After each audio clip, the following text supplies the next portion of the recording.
Capítulo 8. La cámara de almacenamiento. Si en las tiendas de los tintoreros son encontradas pacas de capas que no lleven el sello del eparca, se confiscarán, y los bienes del trabajador que las haya tenido en su posesión también serán confiscados. Libro del eparca.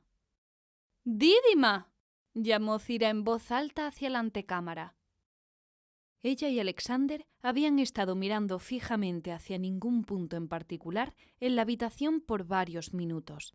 Dídima, quien trabajaba sola en lugar de hacer pareja con alguno de los trabajadores en los telares, estaba ocupada con los grandes rollos de textiles apilados en una larga mesa en la esquina derecha opuesta donde se encontraban Alexander y Cira, desde donde los llevaba a cada una de las estaciones de trabajo cada vez que la materia prima de sus urdimbres comenzaba a escasear. Se detuvo a mitad de camino al escuchar a Cira llamarla. Llevando un rollo de tela en brazos, levantó la vista e hizo contacto visual. «¿Sí, igúmena?», respondió. «Termina tu entrega y ven aquí», dijo Cira. «Sí, igúmena», volvió a responder Dídima. La monja llevó su rollo de tela a una estación de trabajo y lo colocó en una bandeja en un rincón vacío del suelo adoquinado que había para colocar los textiles sin procesar. Alexander la observó firmemente parada por un momento, para llamar la atención de las mujeres mayores. Ambas monjas, que estaban laborando en el telar en esa estación de trabajo. Estaban demasiado apartadas como para que él pudiera escucharlas, especialmente con todo el bullicio de la sala de trabajo. Pero las señas que ella hizo con las manos lo llevaron a pensar que estaba explicándoles que había alguna tarea que no podía atender de inmediato. Confirmó su posición cuando ella dio la espalda a las dos monjas y comenzó a aproximarse a ellos. Detrás de ella, una de las dos monjas que había estado manejando las pesas colgantes del telar dejó su posición, donde había estado colocando secciones completas de rollos alrededor de la parte trasera de la viga superior, y se movió para recoger el rollo de tela que Dídima le había dejado. Lo desenrolló primero, y luego volvió a enrollar secciones de éste en los pesos que había estado manejando antes. Mientras esto sucedía, su compañera nunca desvió su atención de su trabajo en el tejido. En ese momento, Dídima llegó al espacio debajo de la ventana desde la que Alexander y Cira observaban el taller. La sala principal donde Alexander y Cira habían estado hablando se hallaba a unos 4 escalones por encima del nivel de la calle, pero la sala de día, que servía como sala de trabajo del convento, estaba medio nivel por debajo, es decir, al mismo nivel que la calle. La puerta que separaba las dos habitaciones daba a una escalera sin protección, que descendía 7 escalones hasta el piso del cuarto de trabajo. Cuando Dídima se paró al otro lado de la ventana, solo sus hombros y su cabeza se elevaban por encima del alféizar de la ventana frente a Cira. Dídima era una de las cortesanas de confianza de Cira, y a pesar de sus papeles duales más humildes como el de portera, también tenía algunas responsabilidades administrativas. «¿En qué puedo servirle, igúmena?», preguntó Dídima. Alexander dudaba que hubiera hablado tan formalmente de no haber estado él presente para observar. Cira no usaba camisión. La sencilla túnica usada por los monásticos, de un color gris claro liso, libre de cualquier ostentación de patrones o galones que pudieran indicar un rango o llamar la atención. En cambio, debido a su estatus como igúmena, llevaba un sticharión bordado, con un par de galones dorados verticales en los hombros, los cuales servían como una especie de designación de rango. El sticharión de un obispo tendría 2 partes de galones, y el de un diácono no tendría ninguno. Desde donde se encontraba Dídima, todo lo que podía ver era a Cira mirando hacia su derecha y tirando de su cinturón. Pero Alexander vio que detrás de su corto cinturón, Cira tenía un bolsillo del cual sacó una llave de 3 dientes. Se la entregó por la ventana a Dídima. Cuando Dídima tomó la llave, Cira le ordenó: «Simeón, el boullotes de nuestro eparca, ha encargado al monje Alexander inspeccionar la calidad de nuestra seda para certificar que nuestra aptitud como sericopratoi está progresando y que el artículo está listo para su compra. Entiendo, igúmena, respondió Dídima. Dídima mostraba respeto y dejaba en claro que estaba prestando atención. Conocía a Alexander y sabía por qué estaba allí. Ve a buscar los lienzos que Anastasia terminó de bordar y tráenoslos. Como ordene, dijo Dídima haciendo una leve reverencia. Cira respondió con otra reverencia. Dídima inmediatamente subió por la escalera de concreto sin protección, hasta la puerta que separaba la sala de día de la sala principal. Alexander la miró abrir la puerta y cerrarla detrás de ella, y luego proceder a la escalera circular en la esquina izquierda de la habitación delantera, la misma escalera por la que Cira había bajado tan atronadoramente hacía un rato, cuando todavía la estaba esperando. Dídima subió las escaleras y desapareció por una abertura en el techo. Luego la oyó subir por otra escalera. Debido al riesgo de incendio y la incapacidad general para combatir los incendios de la ciudad, los pisos inferiores tendían a valorarse más que los pisos superiores, ya que en caso de incendio uno tenía más posibilidades de escapar de un piso inferior con algunas de sus posesiones intactas. En lo referente al almacenamiento del valioso inventario del convento, el cual incluía seda y otros textiles procesados, era necesaria una evaluación más compleja. De hecho, Samatia era un lugar ideal para el trabajo textil, ya que la única ubicación rival en la ciudad era probablemente la región alrededor del palacio.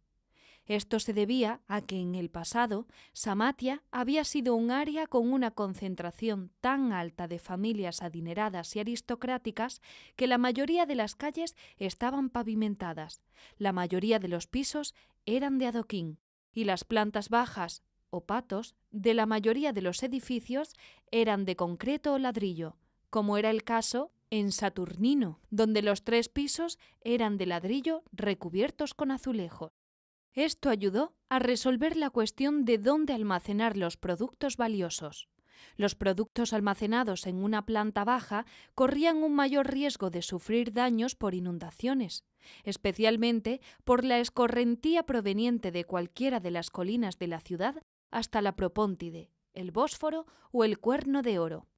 Por esa razón, los textiles sin procesar eran almacenados en el segundo nivel durante la noche y llevados a la sala de día todas las mañanas, y cualquier material restante era devuelto al segundo piso al terminar el día.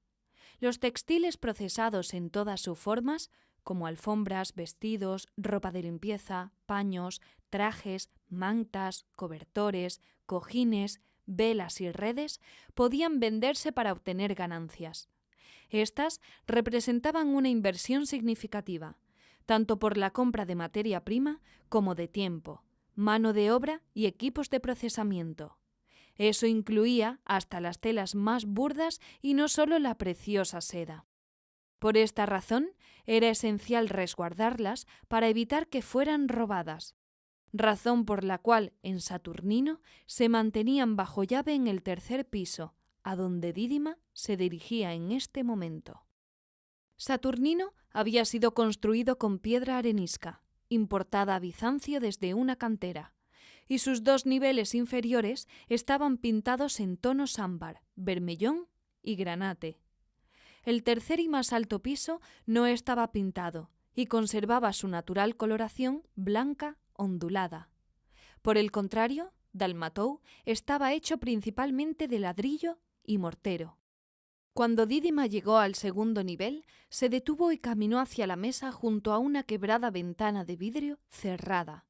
Sobre una mesa frente a la ventana había una lámpara de plata cuyo uso normalmente estaba reservado para la iglesia del convento o varios otros lugares del monasterio. A diferencia de la mayoría de las lámparas del edificio, que eran ceremoniosamente encendidas al atardecer, a la hora de las vísperas, la hora de encender las lámparas, esta lámpara era encendida por una monja a la hora de los maitines para que pudiera permanecer encendida todo el día.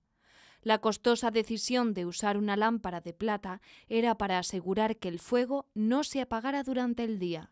Junto a la lámpara había una pequeña cesta forrada con tela de lino sobre la cual se hallaban varias velas, la mayoría de las cuales aún no habían sido utilizadas. Dídima tomó una vela usada de la canasta. Encendió la vela con el fuego de la lámpara y, protegiendo la llama con la mano, subió con cuidado por la escalera hasta el tercer y más alto nivel de Saturnino. El ascenso desde la escalera al tercer piso daba a un pequeño vestíbulo. El resto del tercer piso estaba dominado por un armario cerrado con llave. Había una ventana estrecha en este piso, que ofrecía algo de luz, y no había ático. En cambio, la habitación daba a un techo de madera inclinado. Se acercó a la pesada puerta de madera del armario y colocó la vela en un pequeño soporte al lado de las puertas del armario. Las puertas estaban hechas de lamas verticales de madera pulida y tallada con un patrón de chevrón.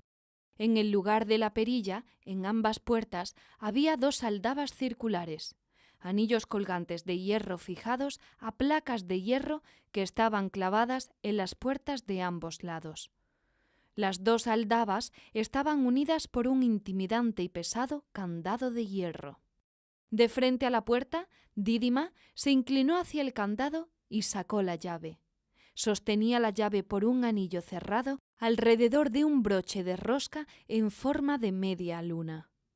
La llave tenía 3 dientes de una altura sutilmente variada y a una distancia ligeramente distinta entre uno y otro. Insertó la llave en la abertura en forma de L, en la placa del cerrojo. Una vez adentro, mantuvo su agarre en el mango de la llave y lo deslizó en un movimiento giratorio hacia la esquina. Al oír y sentir un chasquido metálico, vio el lado visible del candado aflojarse y soltarse. Guardó la llave en un bolsillo apenas visible en su camisón y luego, con su mano libre, apartó el candado suelto, desenganchándolo de sus bisagras. Colgó entonces el candado en un gancho en la puerta y abrió el armario donde se almacenaban los textiles. Tomó su vela y se la llevó al armario, el cual tenía unas ventanas muy angostas que principalmente ofrecían ventilación, pero poca iluminación. Dídima encendió 2 lámparas de aceite hechas de barro que colgaban de ganchos en la pared a su izquierda. Al encender las lámparas, apagó la vela. Una lámpara tenía un motivo de David y Goliat. Dejó ésta colgando en la pared. La otra tenía un motivo de Cristo pisando a las bestias. Tomó esta lámpara y se la llevó. Las monjas de Saturnino habían sido deliberadamente furtivas al elegir el término armario, porque aparte del vestíbulo en el que había entrado Dídima, el armario de almacenamiento abarcaba todo el tercer piso.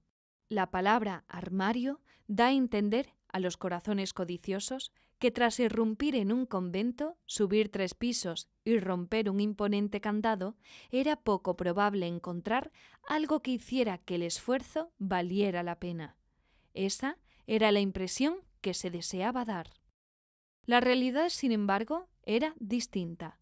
De hecho, la ausencia de un ático, aunque muy probablemente no había sido planificada para esta aplicación industrial específica, resultaba ser una característica notable, ya que el piso contaba con una serie de anaqueles alineados y se había creado un espacio adicional para un par de anaqueles en el medio que sobresalían por encima del techo, hacia su cresta más alta en el centro.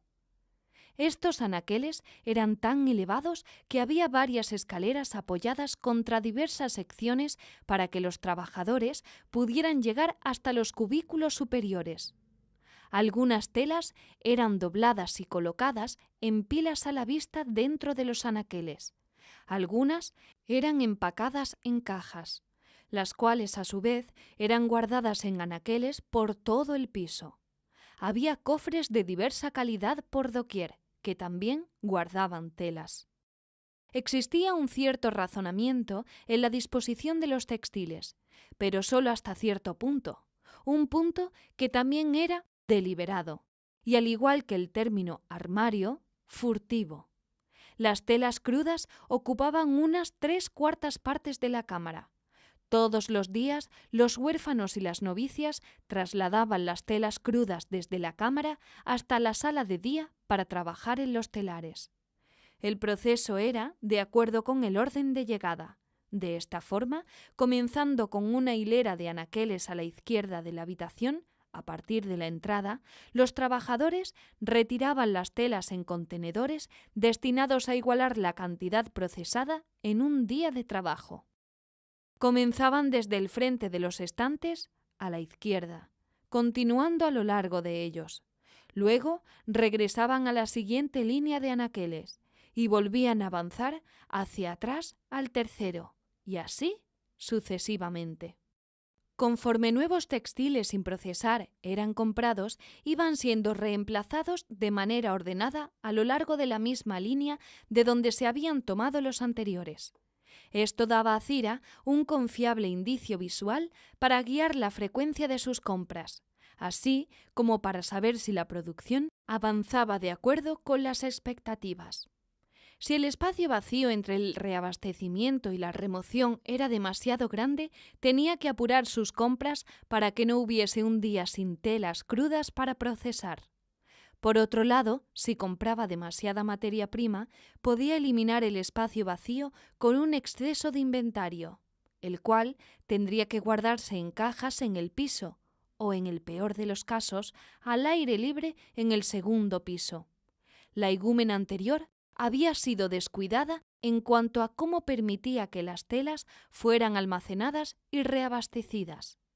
Al imponer este orden cuidadoso, Cira ahorraba dinero, ya que rara vez se quedaba sin textiles para tejer y generar productos vendibles, y rara vez compraba en exceso, y sus trabajadores rara vez estaban ociosos, aunque tampoco estaban demasiado sobrecargados por la presión de recuperar el tiempo perdido cuando las existencias se agotaban. A la derecha de Dídima y ligeramente detrás de ella, al entrar en la cámara, había una mesa a la altura de la cintura donde las telas parcialmente tejidas, aún no terminadas, eran almacenadas durante la noche. Con frecuencia, esta mesa estaba vacía, ya que era significativamente más difícil detener y reiniciar un tejido parcial que trabajar un poco más para completarlo.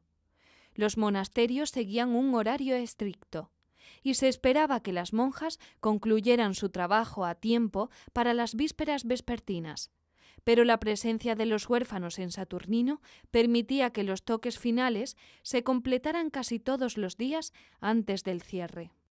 La cuarta parte restante de la cámara estaba destinada a almacenar telas y tejidos procesados y terminados.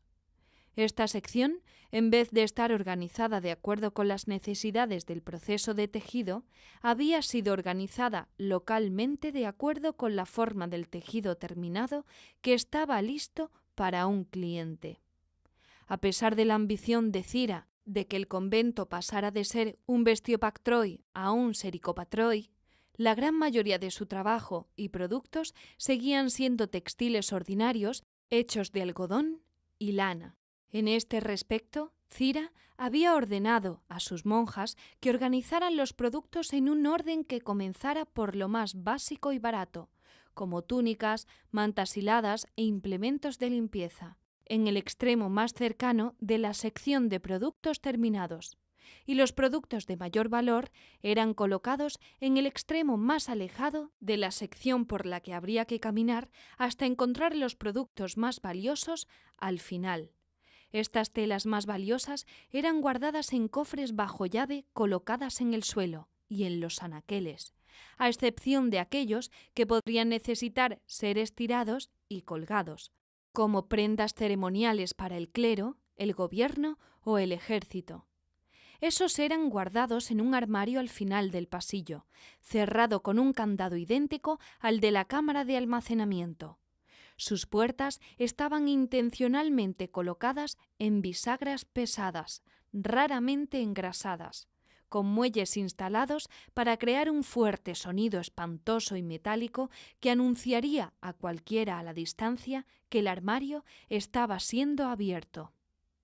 Dídima se aproximó al armario, colocó su lámpara en un gancho y lo abrió de la misma forma que había abierto la puerta de la cámara. Abrió las puertas y se estremeció un poco mientras su maniobra era anunciada con el característico rechinar escuchado por monjas y huérfanos por todo Saturnino. De vuelta en la antecámara, quienes alcanzaron a oírlo miraron por encima del hombro a Cira para ver si estaba molesta por esto. Al ver que no lo estaba, continuaron con su trabajo. Dídima, mientras tanto, no entró en el armario que acababa de abrir. En cambio, se dio la vuelta y regresó a la cámara de almacenamiento más amplia.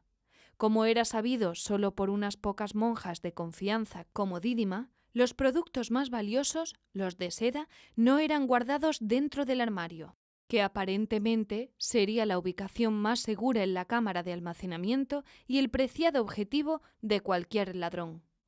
En lugar de ser guardados en el armario, los productos de seda eran ocultados en lugares estratégicos en la sección de productos terminados, en los puntos de la letra griega mi, la primera letra de la palabra metaxi, seda en griego, donde se hallaban escondidos en cestas colocadas detrás o debajo de otras pilas de telas terminadas. Al observarse en la cámara oscura la luz del fuego, serían fácilmente confundidas con una superficie inferior, pero en realidad eran tapas de cestas. Sabiendo esto, Dídima se acercó a un área a mitad del pasillo y se volvió hacia un lado donde en un estante alto estaban apiladas varias pesadas túnicas de soldado atadas con una cuerda que también incluía un sobre con sus recibos de compra. Las apartó, dejando al descubierto un forro de cesta. Lo levantó con ambas manos y dejó al descubierto el interior poco profundo de la cesta, donde el bordado de seda de Anastasia estaba protegido por otro tejido de algodón. Dídima cogió todo el bulto, incluyendo el tejido de algodón, volvió a colocar la tapa, devolvió las capas a su lugar y cerró el armario, nuevamente estremeciéndose mientras rechinaba. Cerrando todo detrás de ella, regresó a la puerta de la cámara, apagó las llamas de las 2 lámparas de aceite, salió de la cámara y volvió a poner el candado antes de regresar a Cira con el precioso bordado de seda. Serinda, parte primera, volumen 3 de Justiniano y Teodora, por Daniel Serignani, traducido por Paola Hernández, narrado por Leonor Lavado, publicado por Memorias Adriáticas. Las páginas preliminares y los recursos adicionales para este texto, incluyendo listas de personajes, mapas, cronogramas y redes sociales, se encuentran disponibles para su descarga gratuita en las ediciones impresas en línea en justinianoyteodora.com. Copyright Daniel Serignani 2018. Todos los derechos reservados. Esperamos que disfrutes de Serinda.